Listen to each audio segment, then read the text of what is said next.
My name is Somashekar, course faculty for this course. Now, bleed off circuit. Compared to meter in and meter out circuits, a bleed off circuit is less commonly used. Figure shows the bleed off circuit used for stroke control. You will see here, friends, I have drawn the two sketches here, double acting cylinder and 4x2 DCB, solenoid actuated and spring neutral. Then you will see here pump is there, PRV is there, pressure relief valve connected to the tank. Correct here, the bleed off in both direction. You will see here, friends, where I have connected the flow control valve exactly between the DCV and the pump. You will see this is the flow control valve. What for? Then it is connected to the tank itself. This is bleeding in the both direction, forward as well as reverse direction. I will tell you. If you will connect at the head side, FCV I am connecting here in the next figure, all the same here, only I am connecting at the head side. Now here bleed off for the forward direction. If you want to do for reverse direction, connect this flow control valve to the rod side. Let us will see now how it is. In this type of flow control valve, an additional line is run through the flow control valve back to the tank. Always you will see it will go to the tank through the flow control valve. To slow down the actuator, some of the flow is bleed off through the flow control valve back to the tank. Please remember here, to slow down the actuator speed, some of the flow is bleed off through the flow control valve into the tank before it reaches the actuator, because exactly here, you will see here, wherever it will go, here I am controlling the, I am not sending the complete flow of the pump to the head side or a tail side. Now I am using bleeding of the flow to the tank using the flow control valve. This reduces the flow into the actuator, thereby reducing the speed of the extended stroke. The main difference between the bleed off circuit and a meter in or a meter out circuit is that in bleed off circuit, opening the flow control valve decreases the speed of the actuator, whereas in case of the meter in or a meter out circuit, it is the other way round, that is controlling the actuator speed.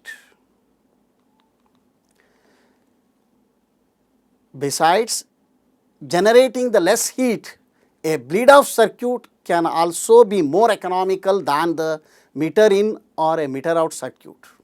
For instance, if flow rate of 100 gallons per minute had to be reduced to 90 GPM,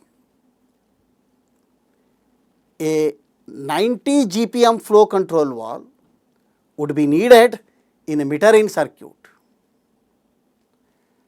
and depending on the size of the cylinder, approximately 70 GPM flow control valve in the meter out circuit.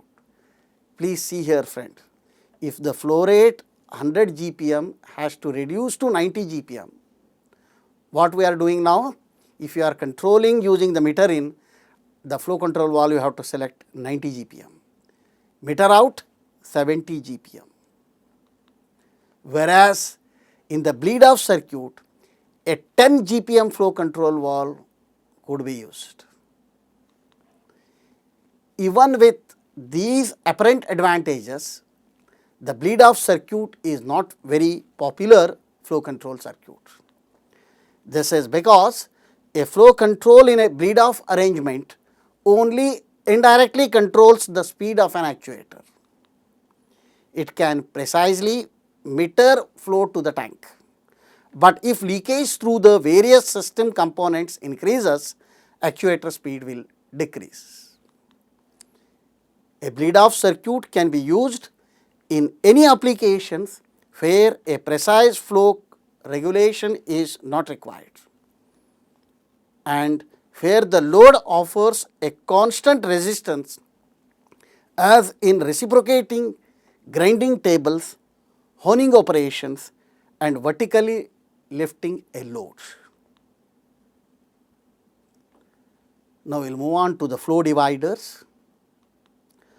The flow divider divides the flow from a pump into two or more streams of equal flow rates. See here, this is a flow divider, what I have drawn here. The pump flow is dividing equally outlet 1 and outlet 2. The pump flow is divides equal. This is equal flow dividers. Unequal flow divider also they are available in commercially in the market. This is represented neatly here. Correct here, this is a what we will call the commercially available the flow divider. The pump flow is dividing into two flows. They maintain equal flow rates in the branch circuits even if the pressure in the branches are not equal. Without the flow divider, the flow from the pump would follow the path of least resistance, that is the lower pressure, and hence the branch that operates at the lowest pressure would normally receives all of the flow. A flow divider is necessary whenever a multiple branch circuits that operate at different pressures must divide the flow from a single pump equally. There are two commonly used flow divider design. One what I told you here, the balanced spool, and another one is here what I will call rotary two gear pumps. The two designs are available in the market. This is a what we will call the spool type divider. The spool is free to slide back and forth in the housing and will naturally assumes a position so that the pressure on either side of the spool will be equal. P1 equal to P2, then you are receiving the pump flow into two halves. The spool is always a pressure balanced. For example, if the pressure at the outlet 1 was greater than the pressure at the outlet 2, what happened? The spool will slide to the right to partially cover the outlet. If this pressure is increasing, this will push partially closes. Always it is a pressure balance. By partially restricting the more lightly loaded outlet, the flow divider adds more resistance to this path. This acts to equalize the resistance of each path, thereby ensuring that equal flow will go to each path. A rotary type flow divider, as I have told you, it consists of the two gear pumps in one housing, whose inlets are joined together. Their shafts are also coupled together so that they run at the same speed. These are the rotary flow dividers. Because they are forced to turn at the same speed, they will supply the equal flow to their outlet 1 and outlet 2 when placed in a pump line. These are the rotary type flow divider. This is a spool type flow dividers. Both are available in the market. Quickly I will show you the application of flow divider when controlling the cylinders.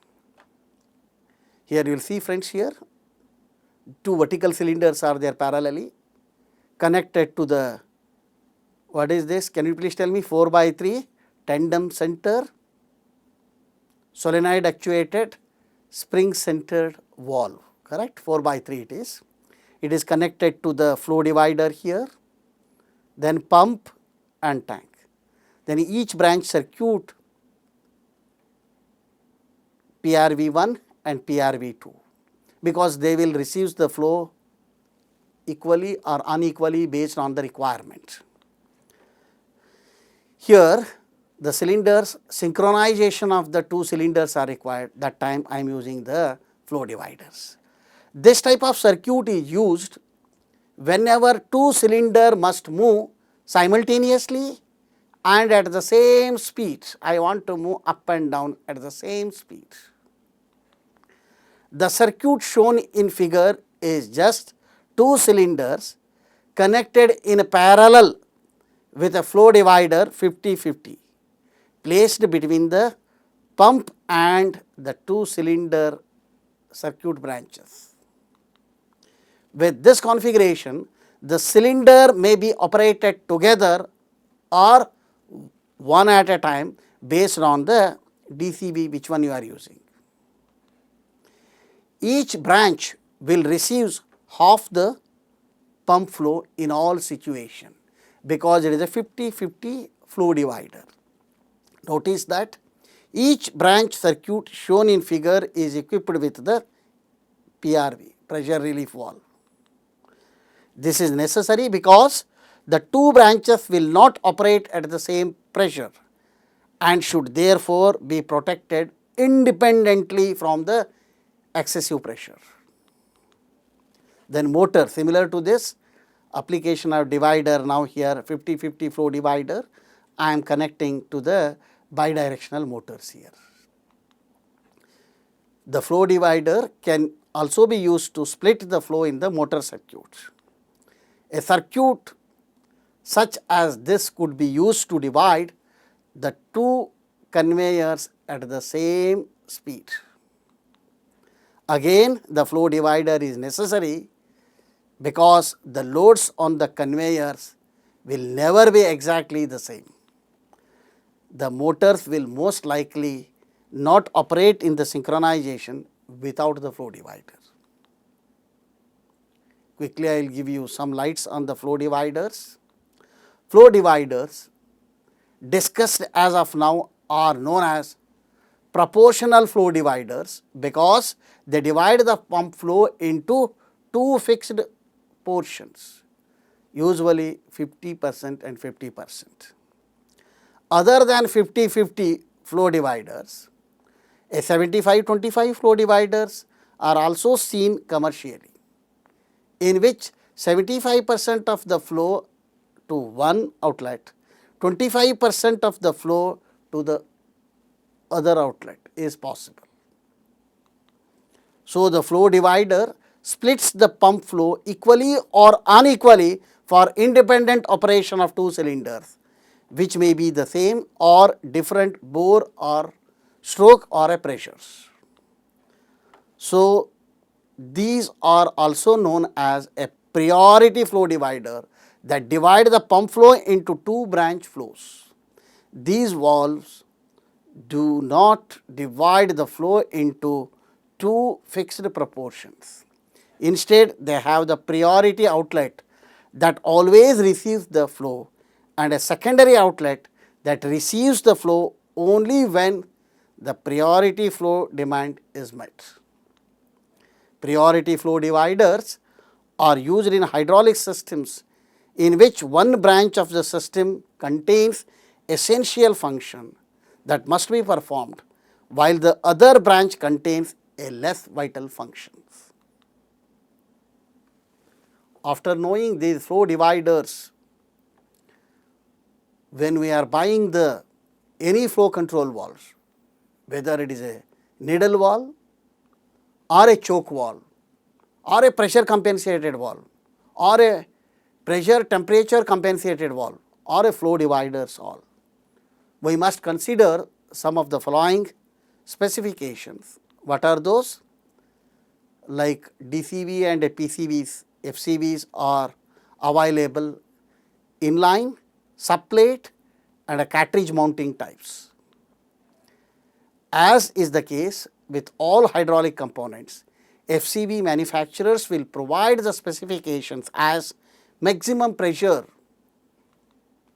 maximum flow filtration level, fluid type and a viscosity range it can handle, and a physical size, mounting and a porting. The manufacturer will also supply the flow Q versus the pressure drop information for each model. The information is provided for at least two situations: when the FCV is fully open and flow is going through the needle valve, that is a controlled flow direction, and when the FCV is fully closed, flow is going through the check valve, that is a free flow direction. Okay, I will conclude today's lecture. Today we have discussed in detail the followings: flow control valves. Basically, we have seen the needle valve or a metering valve. Flow control valves are a choke valves. Pressure compensated flow control valves. Applications: how to control the stroke of an actuator using the meter in circuit, meter out circuit and a bleed valves. Flow dividers and its applications in a multi-cylinders. Also we discussed the main valve specification while choosing in the variety of flow control valves available in the market. Okay friends, we will stop now and see you all in the next class. Until then, bye bye. Thank you one and all for your kind attention. Sarve jana sukhino bhavantu.